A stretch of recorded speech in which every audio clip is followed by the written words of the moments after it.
Hey guys, Josh from Montana Flycast Angler. We're going to be doing a few fly tying videos here for you, the first of which is my PHB or purple-headed Baetis. We're going to tie this up today in a size 14 scud hook with a light purple lucent bead from Montana Fly Company.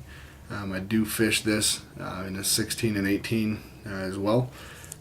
Works great on rivers like the Missouri, the Bighorn, the Yellowstone.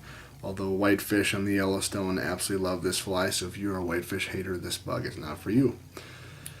This started this off with adding some .015 non-lead wire and just jamming that up underneath the bead. The reason for doing that is just to get a nice finish. Sometimes, if you're not paying attention, some material can jab in one side of the bead or the other and kind of cockeye the bead. The reason for doing that is just for a nice presentation at the end of the fly. We'll take our thread back to just behind the barb. Should mention I'm using an 8/0 purple. And I'll tie my tail. I like to use just mallard flank.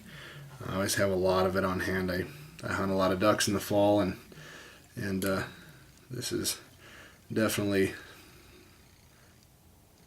my go-to material. I like the modeling of this. And the coloration with the purple that we're about to add.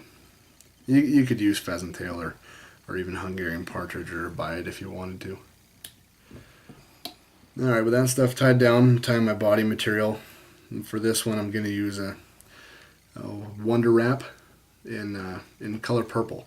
And this material has really replaced my need to have biot bodies. It still has a great segmentation. It speeds up the process from tying in biots, and it's considerably more durable. So once we have that tied in, I'm going to go and wrap that Wonder Wrap up the hook. I'm just making sure that with each wrap I'm touching the one before it. I don't want to leave any gaps in this for a fish's tooth or a mistake with some forceps to pull that stuff loose. We're building a very durable fly is what this is all about. Alright, once we have that tied on, I'm going to advance it almost to the bead there just so I can pull it back and tie it back on itself. Once again, this just adds to the durability of this material. Alright, with my body and tail in place, I'm going to go ahead and throw some thin skin on there. Little trick for this stuff, a lot of guys cut these off in individual pieces. Peel back what you need and just leave a little tag end after you cut it off. And that allows you to kind of essentially work your way down a sheet of it without having to do all those little tiny pieces for every single fly to really speed up the process. So with that stuff tied in, I'm going to tie in this stuff's called Henry's Fork Hackle. It's basically CDC on a thread. All the fibers are the same length. It works great for palmering. CDC on dry flies I use a lot for some of my Spring Creek caddis and stuff like that. The color on this is going to be grizzly. I also use a dark dun, but I really like the mottled color of the grizzly. It really goes with the tail.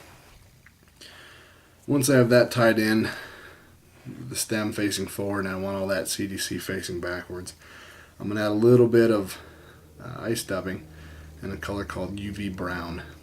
I've been using this for a long time. This color is great in the spring and the winter. You can add it to your prince nymphs or any other stimulator type of nymph, and the fish really seem to like it. So with that stuff in there, I'm going to take my CDC, preen some of those fibers back, hang it just over the bead of the hook right there, and tie it in.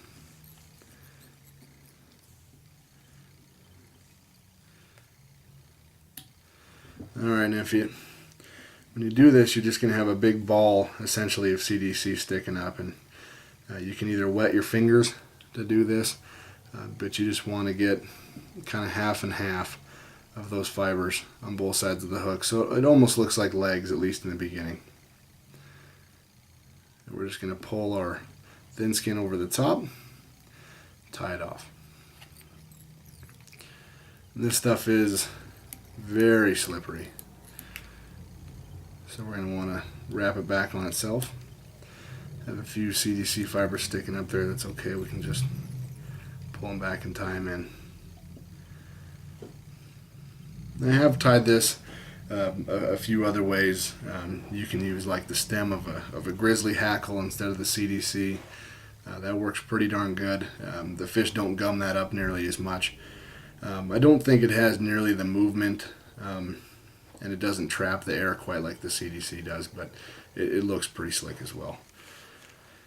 To finish this off, we'll take a little bit more of that UV ice dub, that olive brown color. The CDC fibers back. And I'm just going to cover up that tie-in area for all those materials. So now we have a nice clean looking head. We'll throw a couple of whip finishes on there.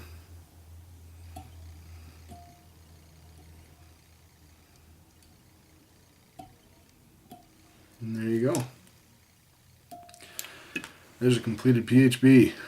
Like I said, it's a good bug, especially on the Missouri. In size 16 and 18 in the Missouri, this is a great bug to have in your arsenal, especially as one of the first ones out of the gate. Followed maybe trail a little more natural looking midge or even a more natural looking Baetis behind it early in the morning. It'll pick up plenty of fish. But thanks for watching this video. I hope you enjoyed it, and we'll have a few more coming soon.